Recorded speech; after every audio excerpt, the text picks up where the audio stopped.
তোরা খাবি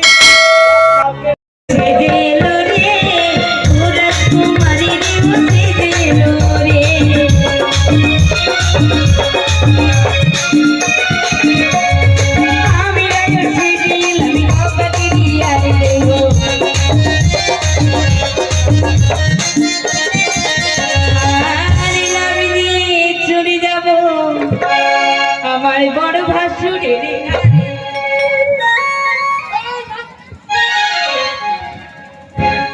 ছেলের ব্যবহার দেখতে পাচ্ছ গো? ভাসুর কো মানে না, ভাসুরের ঘরে উঠে তোমরা সবাইকে বাদ দিয়ে ভাসুরের ঘরে চলে গেছে মানে আমার পরের সম্পর্কে পুরো ফোল্ড করবে। ও তোর দিদির সঙ্গে বিয়ে হয়েছে, তার জন্য আগেকার সম্পর্কিত জামাই বাবু। তুই কোন রাইও? তুই চুলকানি রাইও? আমি ভালো রাইও, আমার ভালো ভালো ওগো আমি রাইও সিজির মাতিয়া বাবা।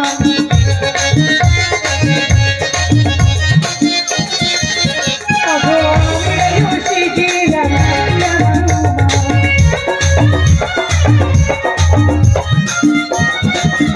ওগো সকালবেলা নাস্তা করি যত বসাচ্ছিরা। এই এই তো এর পেটটা তো ডাবের সমান রে, ডাবের সমান পেটটা।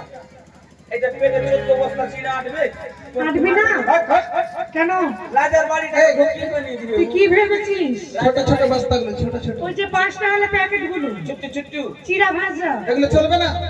এইগুলো চলবে না, ভালো রাইও। ওই আমরা ভালো ভালো রাইয়াকে দেখেছি।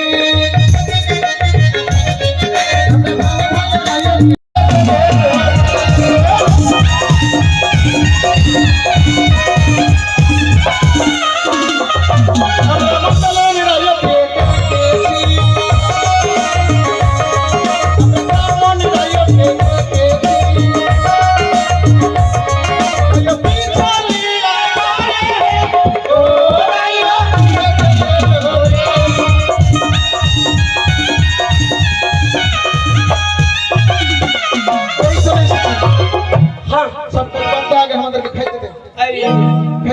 বললাম না রাজা বাবুকে কখন মানে খাইবার লাগে বিহা বাড়ি এসছি। হ্যাঁ রে নকরি সবাই তো বসে গেল খাওয়ার জন্য। তোরা খাবি?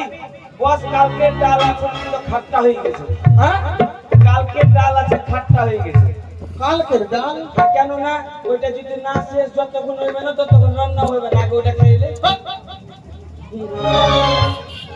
এর মানে খাইতে দিবি না, ওই লাগে আগে কাজ করবি তো খেতে পারবি। আগে কাজ। ঠিক আছে রানীমা, বলো সর্বপ্রথমে কি কাজ করবো গো? আগে সবকিছু জন্ম দাও। আগে সবকিছু জন্ম। একটা কথা বলতো রানীমা, এদিকে আসেন তো। কেন রে? এতদিন ধরে আপনাকে দেখলাম, চুলগুলো কাটা ছিল, এখন দেখছি মাথা থেকে আপনার বিজলি পড়েছে। কি দিদি বলে মানুষ রাতে শয়তান? এই রমণী, বিয়ে বাড়িতে কি বাজনা নাই? কই বাজছে? বল ঢোল খুঁজে দেয়। আরে এ ঢোলি বাজাও ঢোল, এ ঢোলি বাজাও ঢোল, তোমাকে খেতে দেব কালো কুত্তার ঝোল। আমরা বাজনা বাজাবার জন্য আমাদের মান সম্মান নাই? আমাদের মান সম্মান নাই? কেউ বেটা ছেলে আমাদের মান সম্মান আছে তো? হাঁকি না বলতে কি হয়েছে? বেটা ছেলের মতো একদম যাতে পুরুষ চারদিকে চুরুষ নাকি একদম লাইনে কথা বলবা। আমাদের বেটা ছেলেকে তোরা কি মনে করছিস রে যে আমাদের ঢোলবালাকে তোরা গাল দিছিস? গাল দিলি বিয়ে বাড়ি যাবে, তোরা একা গাল দিতে জানিস, আমরা জানি না।